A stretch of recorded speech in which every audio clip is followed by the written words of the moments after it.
Design baby কলার cutting এবং সেলাই tips. কলারের কাপড়টাকে 2 ভাগ 4 পার্ট করে নিতে হবে। এরপর সামনের গলাটা এই নিয়মে বসে নিতে হবে এবং পিছনের গলাটা এই নিয়মে বসে নিতে হবে। এরপর গলার মাপ অনুযায়ী আমাদের মার্জিন দিয়ে নিতে হবে। সামনের গলা থেকে নিচের দিকে 3 থেকে 3.5 ইঞ্চি কাপড় থাকতে হবে, পিছনের দিকেও 3 থেকে 3.5 ইঞ্চি কাপড় থাকতে হবে।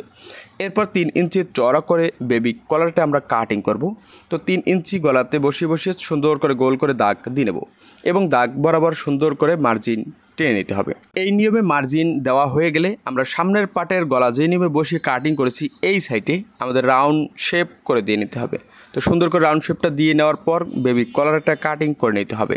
তো আপনি যদি আমার এই পেজে নতুন হয়ে থাকেন তো পরবর্তী ভিডিওগুলো দেখার জন্য অবশ্যই পেজটা ফলো করে সাথে থাকুন। সামনের পাটের দিকে রাউন্ড শেপ করে দিয়ে নিতে হবে। এই নিয়মে আমাদের বেবি কলার খুব সহজেই আমরা কাটিং করতে পারি। এবার চলুন কলারটা কিভাবে সেলাই করতে হয় তা দেখে নিই। প্রথমে আমাদের বডির পার্টে জিপার লাগিয়ে সামনের পার্ট এবং পিছনের পার্টে কাঁধের জয়েন্ট দিয়ে নিতে হবে। এরপর বেবি কলার সেলাই করে নিতে হবে। তো বেবি কলারের যে মেইন পার্ট বা উপরের দিকে যে পার্টটা রাখবেন এই পার্টের উপরে লেসটা সুন্দর করে বসিয়ে নিতে হবে। তো লেসের সোজা দিকটা নিচের দিকে থাকতে হবে আর বেবি কলারের সোজা দিকটা উপরের দিকে রাখতে হবে এবং এক সমান করে সেলাইটা দিতে হবে। কোথাও কম কোথাও বেশি কিন্তু সেলাইয়ের কাপড় ধরা যাবে না। একেবারে পিছনের পার্টে এসে কোনা ঘুরিয়ে সেলাই দিতে হবে না, এখানে সেলাইটা শেষ করে দেবেন। এবার আমাদের একটা আস্তরের পার্ট এর উপরে এইভাবে মেন পার্টটা বসে নিতে হবে। এবার বেবি কলারের চারপাশ আমাদের সুন্দর করে সেলাই দিয়ে নিতে হবে। তো লেস সেলাই করার সময় যে সেলাইটা দিয়েছি এই সেলাই থেকে 1 সুতা ভিতরের দিকে সেলাইটা দিতে হবে, তাহলে আর লেসের সেলাইটা কি বাইরের দিকে শো করবে না। এবার বেবি কলার দুটো আমাদেরকে সুন্দর করে উল্টে নিতে হবে। তো দুটো বেবি কলার অবশ্যই আমাদেরকে সেলাই করে নিতে হবে। এই নিয়মে সুন্দর করে বেবি কলার দুটো সেলাই করে নেওয়ার পর গলার সঙ্গে বসিয়ে নিতে হবে। তো গলার মাঝের সেন্টার সামনের পাটের এভাবে বসিয়ে সুন্দর করে গলার সঙ্গে বসিয়ে নেব।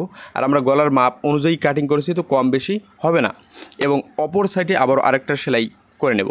মাঝের সেন্টারটা যেন ঠিক থাকে তা খেয়াল রাখতে হবে। এই নিয়মে বেবি কলারটা সেলাই করে নেওয়ার পর একটা গেঞ্জি পট্টি সেলাই করে নিতে হবে। তো ওরপ ভাঁজে কাপড়টা কাটিং করে নিতে হবে। বডির পার্টের সোজা দিকটা উপরের দিকে রাখতে হবে এবং 1.5 ইঞ্চি এই পট্টিটা হালকা টান রেখে সেলাই করতে হবে। এই নিয়মে সুন্দর করে গলার চারপাশ সেলাই করে নেওয়ার পর এবার এটা গেঞ্জি পট্টির মতো উল্টা দিকে উল্টিয়ে সেলাই করে নিতে হবে।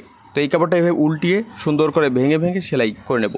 একই সমান যেন হয় তা খেয়াল রাখতে হবে এবং নিচের কাপড়টা যেন জড়ো বা ঘোষ না হয় তা খেয়াল রাখতে হবে। ভিডিওটা যদি আপনার উপকারে আসে তো বেশি শেয়ার করুন। ধন্যবাদ।